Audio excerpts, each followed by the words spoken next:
라스트 빅딜 함께 하시죠. 오늘 시장 안에서 주목받았던 종목들 체크해 보고요. 종가 매수 여부 확인하겠습니다. 네, 오늘은 이권희 위즈웨이브 대표, 유창희 오로라 투자자문 본부장과 함께하겠습니다. 어서 오십시오.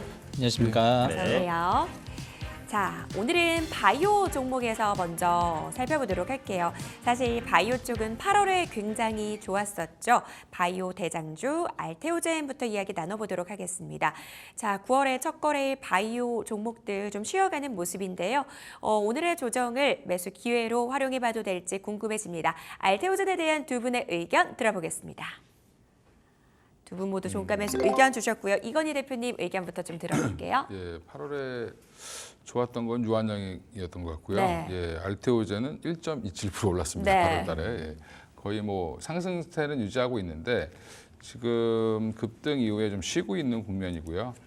일단 지금 9월 23일 날 이벤트가 있습니다. 약간 뭐 키트로다 SC 임상 3상 종료가 9월 23일로 예정돼 있고 그게 이제 문안이 통과된다라고 하면 뭐 그 다음부터는 이제 라이센스 아웃의 그 로열티 관련된 수치에 관련된 그 다음에 SC가 얼만큼 팔리느냐 S 제형이 이거에 이제 시장 초점이 맞춰질 텐데 그 사이에 이제 그걸 기다리는 사이에 산도주와의 계약도 한 건 나왔고요. 그러면서 이제 그 계약이 포괄적으로 계약을 한 거기 때문에 바이오시밀러 시장에 지금 가장 강자로 떠오르고 있는 산도주가 이거를 이제 SG형으로 계약 변경을 다 했다라는 부분, 전체적인 거를 다 하겠다라고 지금 알테오젠과 계약을 했다라는 부분은 굉장히 좀 의미 있다라고 보시면 될 것 같습니다. 네.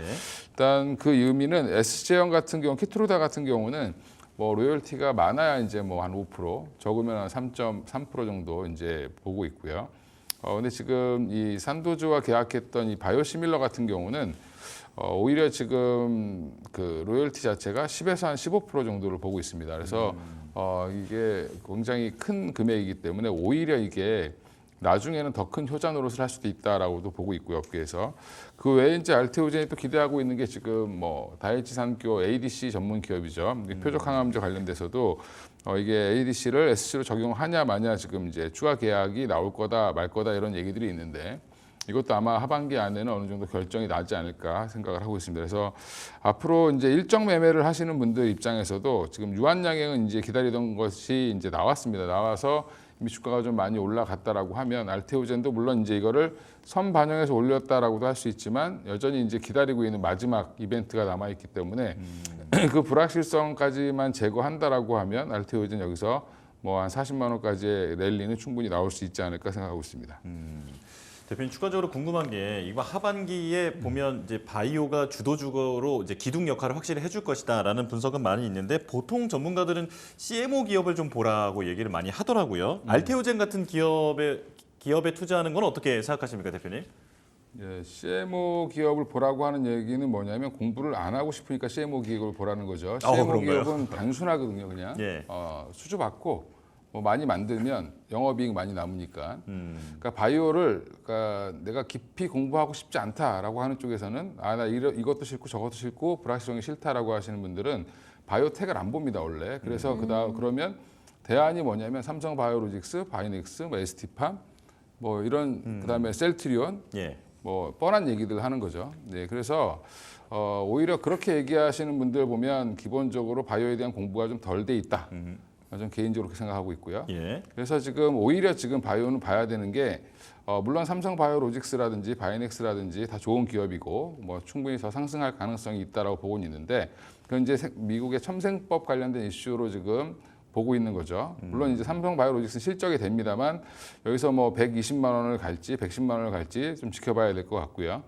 근데 오히려 이제 이번에 유한양이 보여줬던 것처럼 파워풀한 건 어떻게 보면 바이오텍입니다. 그래서 바이오텍이 이게 뭔가가 이제 터지기 시작하면 이제 특히 로열티를 받는 구간으로 들어가면 굉장히 강한 흐름을 이어갈 수 있기 때문에 여전히 주목해야 되는 거는 ABL 바이오, 뭐 저는 개인적으로 그 알테오젠, 그다음에 유한양은 이미 좀 시세가 나왔고요. 그래서 리가켄 바이오 같은 종목들을 주목을 해봐야 된다. 오히려 하반기에 이쪽이 더 퍼포먼스가 좋을 가능성이 높다고 보고 있습니다. 예. 자, 그러면 이제 두 번째 종목 바로 보도록 하겠습니다. 이번엔 삼성 SDI를 여쭤볼 텐데요. GM과 미국 배터리 합작법인을 설립하는 내용의 본 계약을 체결하면서 지금 관심을 받고 있습니다. 오늘 2차 전지주 정말 뜨거운 불기둥을 보여주고 있는데 삼성 SDI에 대한 의견 여쭤보겠습니다. 들어주세요. 자, 두 분 다 자신 있게 동그라미를 들어주셨습니다. 이번엔 유창희 본부장님 의견 들어볼게요.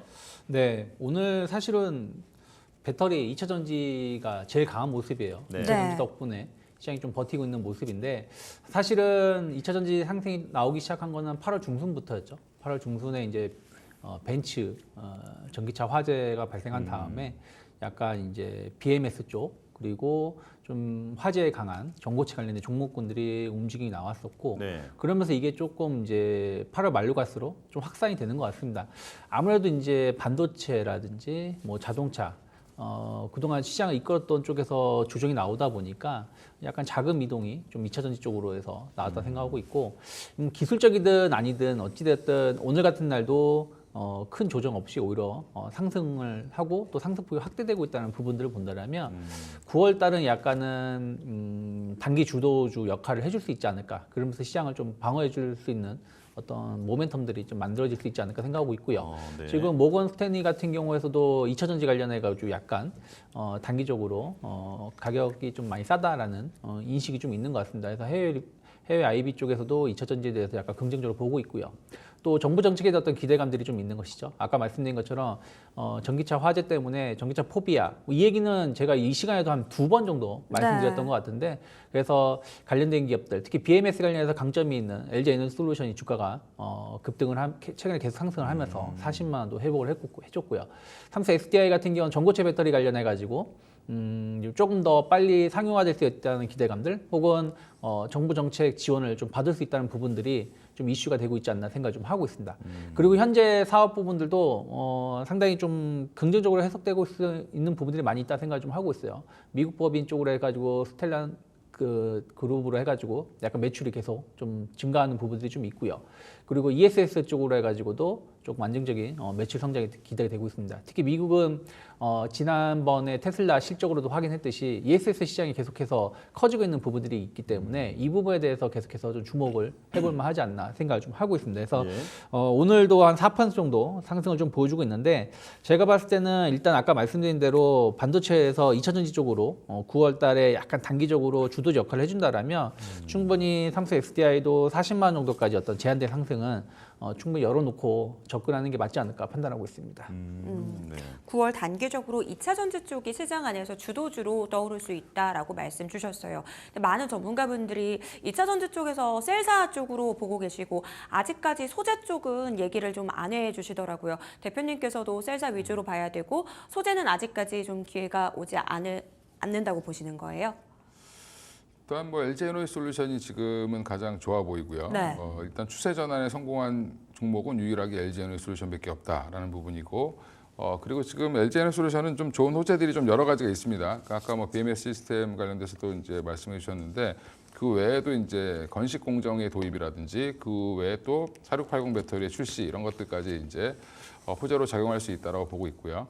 근데 지금 오늘 이제 이렇게 과격하게 2차 전지가 다들 올라오고 있는 이유는 결국 모건 스탠리 보고서 때문인데 그 보고서에서 사실은 목표가를 올린 거는 한 5종목밖에 없습니다. 나머지는 다 오히려 내린 종목들도 있는데 전반적으로 분위기가 에코프로비엔 같은 경우는 목표가를 16만 원으로 오히려 낮췄는데 네. 예, 낮췄는데 7% 올라가죠. 그러니까 이건 약간 좀 쏠림 현상이 좀 나오는 거다라고 보시면 될 것 같고요. 여전히 아직은 소재보다는 셀 업체들이 조금 더 강점을 가지고 있고 제 개인적인 탑픽은 LG 에너지솔루션, 두 번째는 삼성 SDI이기 때문에 오를 들었고요. 네. 포스코 퓨처엠이 오늘 15% 이상 올라오는 거는 소재 중에서는 포스코 퓨처엠이 가장 좋습니다. 좋은 회사인데 그동안 너무 많이 떨어졌기 때문에 제자리 돌리기 정도가 빨리 나왔다라고 보시면 될 것 같습니다. 그래서 이 추세가 이어지는 여부는 또 미국의 대선 토론이라든지 이런 것들을 또 보셔야 될 것 같고요. 모건 스탠리가 쓴 거는 유럽향 관련돼서 캐파가 늘어나고 생산량이 늘어날 거다라는 가동률이 증가할 거라는 거가 근거기 때문에 미국에 대한 리스크는 전혀 언급하지 않았습니다. 네. 그러면 미국에서 만약에 대선 후보가 뭐 지금 트럼프 쪽으로 쏠린다라고 하면 또 순간적으로 또 차익 실현 매물이 급하게 나올 가능성도 있다라는 거는 여전히 좀 생각을 하셔야 될 것 같습니다. 예. 유럽향 캐파 증거를 근거로 일부 종목에 대한 TP를 상향한 모건 스탠리의 보고서입니다. 그 내용을 좀 제대로 볼 필요가 있다라는 말씀 주셨고요. 2차 전지 내에서 탑픽으로는 LG엔솔 또 꼽아주셨으니까요. 이에 대한 부분들 참고해 보셨으면 좋겠습니다. 자, 오늘 화장품 쪽도 잘 가고 있습니다. 수출 데이터 잘 나와줬는데요. 그중에서 실리콘2 보도록 하겠습니다. 이 종목에 대한 두 분의 의견 들어보겠습니다. 엇갈렸네요. 이번에는 엇갈렸는데 유창희 본부장님 의견부터 좀 들어볼게요. 네, 화장품 관련해서는 최근에 계속해서 제가 좀 좋은 말씀 드린 적은 없는 것 같아요. 약간 2분기, 그러니까 1분기 때 실적에 대한 어떤 기대감들이 좀 많이 반영된 부분들이 좀 있다라는 것이죠. 그러다 보니까 2분기 실적을 발표하고 나서도 주가가 아직은 크게 움직임이 나오지 못하고 있기 때문에 저는 최소한 3분기 정도까지 실적을 좀 봐야 된다 생각하고 있고요. 특히 3분기가 좀 중요할 수 있는, 그러니까 3분기 실적이 중요할 수 있는 게 화장품 업체들도 결국에는 이제 그동안 뭐 중국향 기업이 아니라 미국향 기업 혹은 뭐 일본향 기업들의 매출이 수출이 증가하면서 주가가 올라왔는데 8월 1일부터 원화 강세를 띄었다는 것이죠. 그러니까 8월 1일 그 원화하고 현재 원화하고 비교해 본다면 1달러당 거의 50원 정도 오늘 기준으로 쳐도 50원 가까이가 내려와 있는 상황이기 때문에 그럼 이게 오로지 3분기의 실적에 2달 정도 반영되는 거 아니겠습니까? 8월 달 이제 이번 9월 달까지 해가지고 네. 그러면은 환율 효과가 좀 그러니까 부정적으로 나왔음에도 불구하고 실적이 좋게 나오고 영업이익률이 크게 안 빠졌다. 그러면 오히려 저는 그때부터는 주가가 조금은 긍정적으로 해석을 하면서 올라갈 수 있지만 그 전까지는 좀 확인할 부분들이 좀 있다 생각 좀 하고 있어요. 그리고 7월부터 약간 또 변화가 나온 거는 미용 시장 쪽에서 약간 필러라든지 보톡스 네. 이런 쪽의 기업들이 주가 흐름이 좋거든요. 그러니까 미용에 대해서 관심이 없어진 게 아니라 작년 같은 경우가 미용 의료기기 쪽으로 퍼포먼스가 좋았고 올 상반기에는 화장품 쪽으로 퍼포먼스가 좋았다라면 하반기에는 의외로 약간 필러라든지 보톡스 뭐 이런 기업들이 조금 더 좋은 퍼포먼스를 이어갈 수 있지 않을까 생각을 좀 하고 있습니다. 수출주에게 우호적이지 않은 환율 환경 이어지고 있습니다. 때문에 3분기 실적 확인 이후에 대응하자라고 말씀 주셨고요. 최근에 트렌드 변화에 대해서도 말씀 주셨어요. 톡신 관련주들 하반기에 더 잘 갈 수 있다라고 말씀 주셨으니까요. 체크해 보시기 바라겠습니다. 이건희 대표님 의견 바로 들어볼게요. 예, 일단 뭐 그런 우려들이 계속 여전히 남아 있죠. 네. 밸류에이션 문제부터 시작해서 실리콘2가 과연 밸류를 얼만큼 줘야 되냐. 이제 화장품을 만드는 회사도 아니고 단순 유통을 하는 회사인데 인디 브랜드들을 어떻게 조합해가지고 어떻게 잘 팔아내느냐의 이제 싸움인데 지금 일단 물류센터를 미국 쪽에 확장했다는 건 미국 시장에 대한 자신감을 좀 표현한 것 같고요. 그 외에 이제 물론 이제 숫자가 확인을 좀 시켜줘야 되겠지만 미국의 그 화장품 수출 데이터를 보면 여전히 증가세입니다. 미국과 일본은 여전히 판매량이 증가하고 있는 중이고요. 그러면 이제 여기서 이 자리에서 한번 들어가 볼 거냐 말 거냐에 이제 결정을 해야 되는 상황인데 저는 이제 박스권 하단을 깨지는 않을 거다라고 보고 있고요. 그래서 뭐 4만 원대 초반만 유지해 준다라고 하면 충분히 한번 재상승은 나올 거다라고 보고 있고요. 최근 화장품주가 그 6월 이후로 계속 지금 횡보하면서 쉬고 있는 과정이기 때문에 한 번 정도의 반등은 충분히 나올 수 있다라고 보고 있고 3분기 실적이 만약에 지금 수출 데이터를 계속 지금 집계를 실시간으로 거의 하고 있죠. 화장품주들은. 네.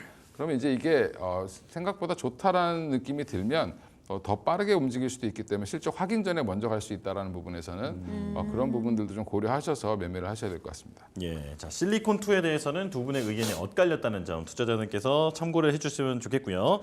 자 이제 다음 종목 보겠습니다. M83인데요. 최근에 상승한 이후에 많은 변동성을 보여주고 있습니다. 오늘도 강세를 보인 이후에 약간 상승폭이 꺾이기도 했는데 자 AI 기술 기업 디블라트를 자회사로 편입한 이후에 지금 AI 보안 쪽에서도 관심을 받고 있습니다. 자, 이 종목에 대한 의견 여쭤보겠습니다. 자, 들어주세요. 두 분 다 X를 들어주셨습니다. 네. 이건희 대표님 의견부터 들어볼게요. 예, 일단 지금 뭐 그 자회사 인수를 또 상장하자마자 물론 이제 그 돈 가지고 했는지 모르겠지만 인수하면서 지금 뭐 다시 AI 보안 관련돼서 오늘 장중에 불을 좀 뿜었죠. 아침에 오전에 17%까지 올라갔는데 결국에 시장에 답을 보여주는 것 같습니다. 지금 다시 다 내려왔는데 지금 딥페이크 관련돼서는 일단 저는 아직은 테마성이라고 보고 있고요. 지금 딥페이크로 돈 벌 수 있는 기업이 과연 우리나라에 존재할까? 라는 것도 사실은 조금 저는 의문이기도 합니다. 그래서 여전히 이제 그럴 거면 차라리 미국에서 지금 얼마 전에 사고를 쳤던 크라우드 스트라이크라는 회사, 예. 그 회사가 오히려 더 낫다라고 보고 있고요.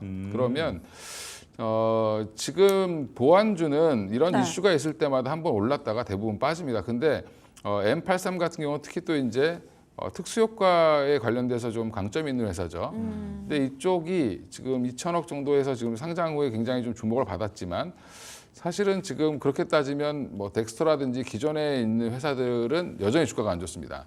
그 상장 초반에 이제 상장한 지 얼마 안 된 회사들 별로 좋아하지도 않지만 사실은 조금 약간 지금 주가는 조금 더 조정을 받아야 되지 않을까 개인적으로 생각하고 있습니다.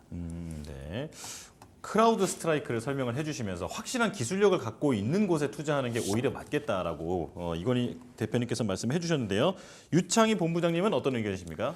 네, 뭐 딥페이크 테마로 따진다라면 뭐 조금 더 이슈가 있으면서 움직임이 나올 수 있다 생각을 좀 하고 있어요. 왜냐면 오늘도 지금 그게 가능한지 모르겠지만 그 업체를 조사하겠다는 거 아니겠습니까? 텔레그램을 예, 갑자기 내사한다고 이거 하죠. 생각했는데 예, 일단. 텔레그램 업체를 조사하겠다고도 이제 나왔고, 그리고 관련된 이제 피해자가 계속 나오고 있고 또 관련된 정부 대책이 나오고 있기 때문에 이쪽에 대한 어떤 흐름들은 충분히 조금 더 움직임이 나올 수 있다 생각 좀 하고 있어요. 하지만 앞에서 말씀하신 것처럼 실제 딥페이크 관련해 가지고 우리나라 기업들이 얼마나 매출이 높아질 수 있을지는 의구심이 있고요. 또 하나는 이쪽 기업들의 테마가, 그러니까 시총이 상당히 적습니다. 예. 어떤 기업은 최근에 저점 대비해서 50% 이상 올라왔는데도 시가총액이 300억밖에 안 되는 기업들도 있거든요. 물론 M83이 그렇다는 건 아니고요. 네. 그래서 이런 부분들에 의해서 주가가 움직였다는 부분들은 저는 조금 더 올라온다라면 좀 차익 실현을 해야 된다 생각을 좀 하고 있고요. 특히 M83 같은 경우는 신규 상장주죠. 예. 최근에 보면 신규 상장주가 또 지난주에 주가 흐름이 좋았어요. 네. 약간 어떻게 보면 또 신규 상장주 테마가 같이 붙으면서 주가가 올라온 부분들이 있는데, 참 첫날에 상당히 좀 아쉬운 모습을 보여줬었죠.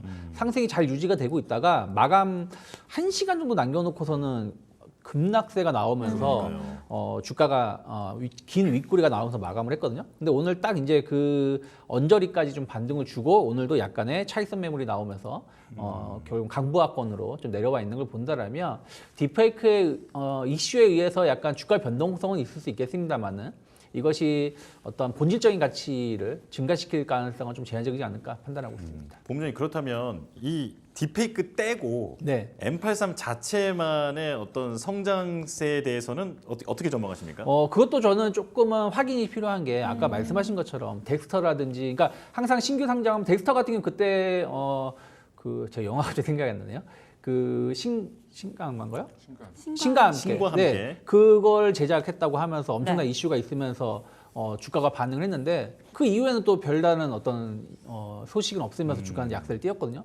M83도 마찬가지입니다. 처음에 상장을 했을 때는 어떤 되게 유명했었던 작품들을 했다라는 부분들이 이슈가 되고 있지만 그 다음에는 그런 부분들이 크게 부각이 안 되고 오히려 실적으로 확인시켜주다 보니까 주가가 약세를 띄는 부분들이 좀 있어서 특히 우리나라 같은 경우는 컨텐츠 관련해서는 조금 능력 대비해서 저평가받고 있는 부분들은 있습니다만은 네. 그렇다고 해서 그 저평가받으니까 앞으로 진정하게 재평가를 받을 수 있다라고 해석을 하면서 공격적으로 투자하기에는 조금은 시간이 좀 필요하지 않을까 생각하고 있습니다. 네네. 기술력에 대한 의문, 과연 정부 정책에 대한 찐수혜가 가능한 건지 퀘스천 마크가 붙는다라는 부분 공통적으로 말씀을 주셨습니다. M83에 대해서 X 의견 들어봤고요. 암호화폐 관련주로 넘어가 보도록 할게요. 미국 대선이 정말 박빙의 승부를 보이고 있는 상황입니다. 주말 사이에 다시 한번 트럼프 후보의 지지율이 올랐다라는 뉴스 저희가 이 시간 통해서 또 전해드린 바 있는데요. 이렇게 박빙의 승부가 예측되자 양 후보 모두 공격적인 정책들 내놓고 있습니다. 이 가상화폐 시장에 대한 지지를 보내면서 암호화폐 관련 법안 통과 가능성 높아지고 있는데요. 이와 관련돼서 갤럭시와 머니트리에 대한 두 분의 의견 들어보겠습니다. 두 분 모두 O 동그라미. 의견 주셨고요. 이건희 대표님 의견부터 좀 들어볼게요.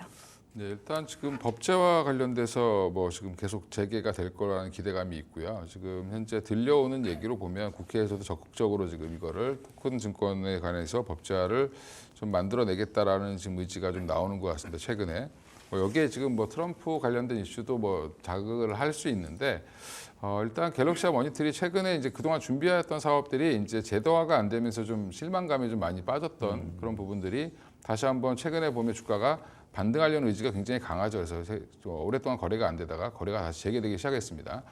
이 대형 거래를 싣고 나서 그 다음에 지금 이렇게 또 급락이 좀 나오긴 했는데 거래 없이 또 빠졌던 부분들 이런 부분들 보면 다시 한번 한 뭐 10,000원까지의 도전은 충분히 나오지 않을까 개인적으로 보고 있고요. 그래서 지금 종가 매수를 해보셔도 괜찮다라고 보고 있습니다. 네, 알겠습니다.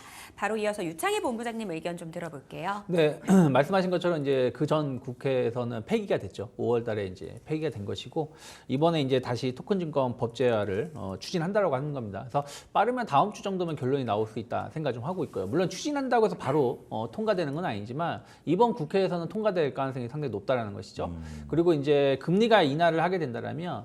약간 쪼개기 투자가 조금은 그전보다는 좀 주목받을 수 있다 생각 좀 하고 있어요. 그러니까 약간 이제 이런 쪼개기 투자가 약간 미술품이라든지 뭐 부동산이라든지 음악 같은 거 네. 이런 부분들로 이슈가 있었습니다만은 그때는 금리가 0% 시절이었고 금리가 5% 물론 우리나라는 3% 중반이지만 어쨌든 금리가 이제 높게 상승하면서 이런 거에 투자보다 은행에다가 돈을 넣어놓으면 리스크 없이 이자를 받을 수 있다는 인식이 있다 보니까 이런 토큰 투자가 그 전보다는 좀 주목을 못 받았는데 다시 금리가 뭐 얼마나 내려갈지 모르겠지만 어쨌든 하락세가 최소한 우리나라 같은 경우 한 1.5% 정도, 미국 같은 경우는 2에서 한 3% 중반 정도의 금리 인하가 나온다라면 아무래도 이제 토큰 관련돼서 어떤 쪼개기 투자에 대한 어떤 관심도도 높아질 수 있다 생각 좀 하고 있습니다. 그래서 그런 부분들에 대한 어떤 기대감들 충분히 가져갈 수 있다 생각 좀 하고 있고요. 예. 그리고 이제 블록체인 기술을 가지고 있기 때문에 이와 관련해서 조금 이제 규제가 법제화가 정확히 된다라면 관련해서 성장 모멘텀 좀 더 가져갈 수 있지 않을까. 그래서 뭐 실적이 엄청나게 좋아진다는 게 아니라 어쨌든 이벤트가 계속 조금 남아있다는 걸 감안한다라면 그거 대비해서 주가는 좀 덜 오르지 않았나 생각하고 있습니다. 일각에서는 가상화폐 관련주에 투자할 바에는 나는 가상화폐에 직접 투자를 하는 게 수익률 측면에서 다 낫다고 본다라는 의견도 제시를 해주시더라고요. 이 의견에 대한 본부장님 의견은 어떻게 보세요? 사실은 뭐 가상화폐에 직접적으로 투자하는 것도 나쁘지 않다 생각 좀 하고 있어요. 네. 대신에 우리가 잡코인이라고 하죠. 예, 예. 뭐 그런 거 말고 뭐 비트코인이 됐든 뭐 이런 종류의 몇 개만 투자를 해야 된다 생각하고 있고 또 하나는 사실은 증권사가 수익성을 보이는 것은 증권사가 투자를 잘해서 수익을 보이는 게 아니라 거래가 활성화되거나 관련된 상품들이 출시가 되면서 거기에 따른 수수료가 늘어나는 거 아니겠습니까? 그럼 가상화폐 시장이 커진다는 얘기는 그와 관련된 수수료라든지 그거 관련된 서비스 혹은 상품들이 또 거래가 많이 되기 때문에 수수료가 늘어나는 거기 때문에 그와 연계된 기업을 투자하는 것도 전 대안이 될 수 있다 생각하고 있어요. 그러니까 예, 예. 꼭 주식 투자를 잘해야만 주식 투자를 할 수 있는 건 아니니까요. 그 나머지 상품들을 잘 관련된 기업을 투자해도 좋은 결과 볼 수 있기 때문에 저는 꼭 가상화폐의 투자도 괜찮지만 네. 거기에 대해서 자신이 없다라면 관련된 기업이 수익성이 증가할 수 있는 부분들에 대해 주목을 하면서 대응하는 것도 나쁘지 않다 판단하고 있습니다. 네. 미 대선 관련주에서 한 종목 더 좀 질문을 드릴게요. 종목보다는 섹터 의견이 될 것 같은데요. 앞서서도 언급을 드렸지만 주말 사이에 트럼프의 지지율이 조금 올랐다라는 뉴스가 전해지면서 오늘 장 초반에 신재생 쪽이 좀 많이 밀리는 모습을 보였습니다. 이건희 대표님께서는 신재생 쪽 어떻게 보고 계시는지 궁금하거든요. 예, 국내뿐만 아니라 지금 국내는 좀 느끼지 못하시는데 네. 지금 유럽이나 미국 쪽이나 뭐 중국이나 전 세계적으로 신재생 에너지에 대한 투자는 계속 지금 증가하고 있습니다. 증가하고 있는데 문제는 이제 모멘텀의 문제죠. 그러니까 실적으로 지금 CS 윈드가 생각보다 잘 나오면서 주가가 좀 올라오긴 했지만 여전히 지금 안 좋은 흐름을 좀 조정 그 이후에 단발성으로 좀 움직이고 추세 상승을 이어가지 못하는 거는 해리스 후보라 뭐 트럼프와의 그 아직 격돌이 끝나지 않았습니다. 그래서 제가 아까 그 2차 전지도 걱정하는 부분이 그런 부분인데 지금 산업의 실제와 실제 전망과는 다르게 그 다음에 이제 모멘텀 앞으로 한 4년을 끌고 갈 대통령이 누가 될 것이냐에 대한 그런 의문점 이런 것들이 여전히 지금 불안 요소로 작용을 하고 있는 거고요. 그쪽에 이제 특히 이제 신재생 에너지 쪽 관련돼서 너무 이제 격하게 좀 작용하다 보니까 해리스 지지율이 높아지면 또 강해지고 또 낮아지면 또 이제 다시 또 낮아지는 그런 형태가 좀 당분간 좀 있을 수밖에 없다라고 보시면 될 것 같습니다. 그래서 이걸 이제 불확실성이 싫으신 분들은 11월 전까지 대선 전까지는 트레이딩 전략으로 대응을 하시는 게 맞고요. 네. 오히려 이제 내가 적극적으로 담아보겠다는 시기는 뭐 2차 전지도 마찬가지고 뭐 신재생 에너지도 마찬가지인데 결국에는 좀 11월 이후에 대선의 결과를 보고 그 다음에 접근하셔도 늦지 않겠다라고 생각을 하고 있습니다. 네. 자, 그러면 유창희 본부장님께도 한 가지 네. 여쭤볼게요. 조금 전에 삼성 SDI 설명하실 때 네. 지금 주도주가 반도체에서 배터리로 지금 옮겨가고 있는 흐름이다 이렇게 말씀하셨잖아요. 그렇다면 반도체 투자자들은 어떡합니까? 이거 반도체 조금 더 기다려야 되는 걸까요? 저는 만약에 반도체 관련해서 좀 모멘텀이 좀 나올 수 있다라면 뭐 사실은 뭐 이게 또 틀릴 수도 있겠습니다만 뭐 많은 분들이 엔비디아 실적 발표하고 나면은 그러니까요. 반도체 좀 살아날 수 있을까 네. 했는데 그러진 못했어요. 그러면 전 마지막으로 봐야 될 거는 결국에는 이제 9월 아마 셋째 주나 넷째 주일 겁니다. 삼성전자보다 한 1, 2주 전 먼저 실적 발표를 하니까요. 마이크론 테크놀로지 실적이 중요하지 않을까 생각 좀 하고 있어요. 예. 결국엔 우리나라 반도체 업체들이 연계성이 가장 높은 게 마이크론 테크놀로지 주가 아니겠습니까? 근데 지금 마이크로 테크놀로지 주가를 고점 대비 한 40% 하락해 있는 상황이고요. 하이닉스 같은 경우는 고점 대비 한 30% 하락해 있는 상황이에요.